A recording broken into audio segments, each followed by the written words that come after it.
Obviously अगर वो कम है ना, क्योंकि यूएसए के लिए तो 2000 तक होनी चाहिए, तो आप फिर ये कर सकते हैं। चलें जी, माइमा इसको ना आप दोनों का प्रॉफिट मार्जिन करके ना कैलकुलेट तो वो क्लाइंट को दिखाइएगा। देन वो खुद भी डेफिनेटली पीएल का स्टूडेंट है बूट कैम्प का, तो वो खुद आपको जो सजेशन जी। करेगा उसके अकॉर्डिंग आप कर लीजिएगा। जी। Thank you uh, ma'am. अच्छा जी, वैसे हम ये वेरिएशन वाली प्रोडक्ट में नहीं जाने देते, लेकिन चलें वो स्टूडेंट है, उसने अप्रूव करवाई है तो डेफिनेटली क्लाइंट की प्रायोरिटी फर्स्ट होनी चाहिए। तो आप देख लीजिएगा जैसे उनको फिजिबल लगे। बजट इस तरह से इन्होंने बनाया हुआ कि हम कहते हैं कि 20 से 25 के डॉलर जो है डॉलर जो है वो हमें चाहिए होता है पीएल की लॉन्च के लिए। और कहाँ कहाँ यूटिलाइज होता है उन्होंने बताया हुआ कि ओवरव्यू बता दिया हुआ है कि सेलिंग प्राइस जो है वो हमारी $30, ठीक है, जो कि हमें अमेजोन पे सेलिंग प्राइस पड़नी है।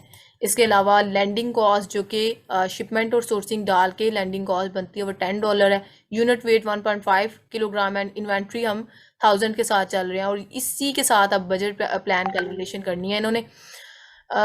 सबसे पहले तो अप्रूव प्रोडक्ट $300 की होती है, लेकिन लोकल प्रोडक्ट जो है ना वो आप $250 की भी सेल आउट कर सकते हैं, या $200 की। इसके इसके बिलो आप कोशिश करें कि नहीं आना।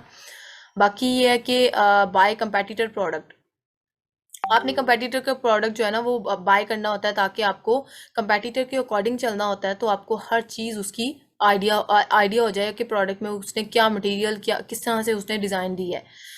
सैम्पल ऑर्डर फ्रॉम चाइना, यानी कि हमने 3 ऑर्डर सैंपल करवाने होते हैं। $20 के जो है ना ये 3 बन जाते हैं, जो कि इन एक्चुअल $60 हमारा टोटल बनता है। कंसोलिडेशन कंपनी मैंने ऑलरेडी आपको गाइड किया हुआ है कि एक कंपनी हायर की जाती है, और जो कि तमाम सैंपल जो है ना वो चाइना के अंदर ही एक कंपनी हायर की जाती है, जहाँ पे तमाम सैंपल कलेक्ट करके तो वहाँ से एक ही बॉक्स में उसको करके ना तो शिप कर दिया जाता है जहाँ भी हमारी रिक्वायरमेंट हो। आइदर क्लाइंट के पास भेजना है या हमारे पास आना है, तो वो फिर हम वहाँ पे शिप करवा देते हैं। कंसोलिडेशन कंपनी $55 हमसे चार्ज करती है।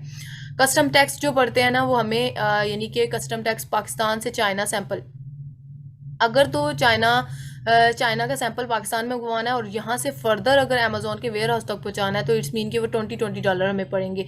वहाँ से भी शिप करते हुए ये टैक्स हमें पे करना पड़ता है, और यहाँ से अगर हम अमेजोन के वेयर हाउस तक पहुँचाते हैं तो वो $20 हमें अलहदा से पड़ते हैं। ये $40 हो गए। इसके अलावा पेटेंट चेक, पेटेंट नेसेसरी होता है, ये कंपलसरी होता है, ये करवाना ज़रूरी होता है। मैंने आपको ऑलरेडी बताया था। मैंने तो पेटेंट $13 का करवाया था, यहाँ पे $15 ऐड किए हुए हैं, मे बी इसके प्राइस हाई हो गए हो, तो ये आप चेक कर लीजिएगा। बाकी ऑर्डर प्लेसिंग जो है वो डेफिनेटली लैंडिंग कॉस्ट हमारी $10 थी। इन्वेंट्री हम 1000 यूनिट मंगवा रहे हैं, तो वो हमारी 1 लाख के तकरीबन करीब बननी है।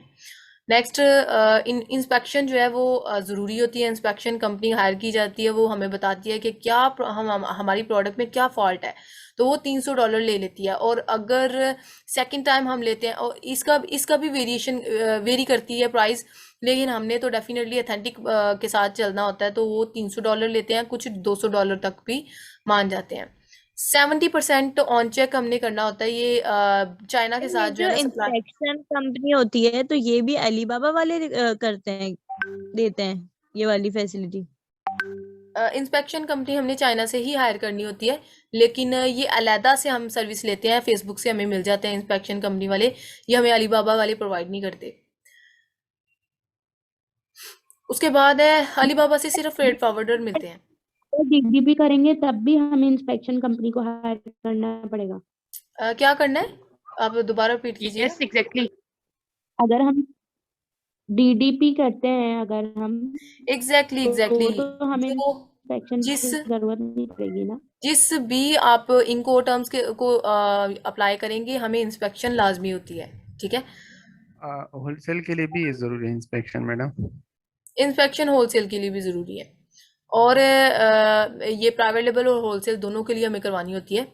लेकिन होलसेल में जो है ना वो कुछ नहीं करवाते, लेकिन प्राइवेट लेवल में हमारी इन्वेंट्री बड़ी ज़्यादा होती है, तो इसके लिए हमें नेसेसरी होती है। होलसेल में तो एमओक्यू हमने 330 से 50 पीस मंगवाने होते हैं स्टार्टिंग पे। सो लेकिन होलसेल में जो है ना ये प्राइवेट लेवल में ये कंपलसरी होता है, हमने इन्वेंट्री 1000 इन्वेंट्री के साथ हमने चलना होता है। तो इसलिए यूएसए में अगर हम बात करें तो चाइना से ऑनवर्ड हमारी इन्वेंट्री जो है वो यानी कि इन्वेंट्री हमने चाइना से सोर्स करवानी है, हमने चाइना वाले से बात की होती है कि 30% जो है वो हम स्टार्ट पे करेंगे और 70% जो है वो हम बाद में करेंगे। और ये डेफिनेटली क्लाइंट ही अपने अकाउंट से पे करता है, आपने नहीं करना, क्लाइंट ने उसी अकाउंट से लॉग इन करके तो सप्लायर को पे करनी होती है। सैम्पल टू फोटोग्राफर को पहले एक सैंपल भेजा जाता है जिसके चार्जेस $13 है, और देन उसके बाद फोटोग्राफर हमें ओवरऑल चार्जेस बताता है। $300 हमारे 1000 इन्वेंट्री के लिए लगते हैं।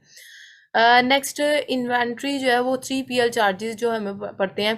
पहले तो हमने 200 पीस जो है वो अपने अमेजोन के अकाउंट में रखने होते हैं, ठीक है, जो हमने न्यू अकाउंट हमारा होता है। बाकी रिमेनिंग जो है वो 3PL सर्विस जो है ना, थर्ड पार्टी लॉजिस्टिक, वहाँ पे भेज देने होते हैं। अमेजोन का ये वेयर हाउस है और वहाँ पे हमने लेट्स सपोज कि हमने क्या करना है कि एक बॉक्स में 8 पीस आ रहे हैं, तो इट्स मीन कि वो टोटल हमारे 100 बॉक्स हो गए, और 100 बॉक्स को हमने 8 से मल्टीप्लाई किया क्योंकि पर बॉक्स 8 पीस आ रहे हैं, तो 100 को 8 के साथ मल्टीप्लाई किया तो ये हमारे $800 जो है ना वो 3PL के चार्जेस हो गए, जो कि ये अलहदा से हमने अमेजोन को पे करने हैं। उसके बाद 3PL से हमने अमेजोन के वेयर हाउस तक अगर इन्वेंट्री बचानी है तो वो $300 ये हमें आएंगे शिपमेंट के, जो कि हमने 3PL से ऑनवर्ड अमेजोन के वेयर हाउस तक। पेड रिव्यूज़ जो हम लेते हैं ना, वो हमने क्या करना होता है कि रिव्यूज़ जो हैं वो हमें तकरीबन get paid reviews for first inventory, और ये हमारी डेफिनेटली सेल को बूस्ट करेगी। और ये हमें 10 जो है वो पर प्रोडक्ट हमें एक रिव्यू का 10 जो है वो पे करने पड़ेंगे। तो ओवरऑल अगर 30 हम बाय कर रहे हैं तो वो $300 बन गए।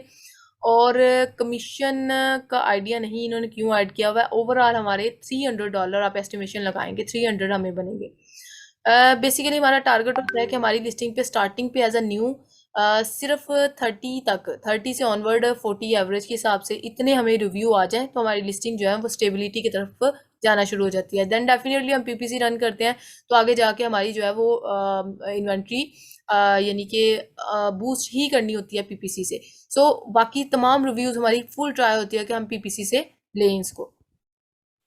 सेकेंड इन्वेंट्री जो है वो 100 यूनिट, ठीक है, landing cost 10 and as well 1000 unit. और सेकेंड इन्वेंट्री के चार्जेस बता रहे हैं कि सेम फर्स्ट इन्वेंट्री भी हमने 1000 ही मंगवाई है, जो कि 1 लाख का ये एक्सपेंडिचर है। Second inventory and first inventory. तो है कितना जय आप माइक जो है ना किसी का ऑन है वो ऑफ कर लें, माइक ऑफ कर लें। अच्छा, सेकेंड इन्वेंट्री $200, ये मुझे समझ नहीं आ रही इन्होंने क्यों ऐड किया है, एक सेकेंड। हाँ अच्छा, इंस्पेक्शन के जो है ना, मैंने आपको ऑलरेडी गाइड किया ना कि इंस्पेक्शन जो हम करवाएंगे वो $300 हम चार्ज करेंगे, लेकिन सेकेंड इन्वेंट्री के लिए कोई आम से इंस्पेक्शन कंपनी भी हायर कर सकते हैं, जो कि चीप प्राइस ऑलरेडी डिस्कस की हुई थी $300 है कि $300 हम चार्ज कर सकते हैं। अच्छा, 1 मिनट रह गया इसको। अच्छा, PPC कैंपेन के लिए अलहदा से बजट है, उसके बाद कंटेंट राइटिंग लिस्टिंग के लिए $80 की करनी है। ये तो VA के चार्जेस पर मंथ होते हैं ना कि वो हमने $300 चार्जेस करने होते हैं, लेकिन उन्होंने फिर भी लिस्टिंग कंटेंट राइटिंग के डाली हुए हैं।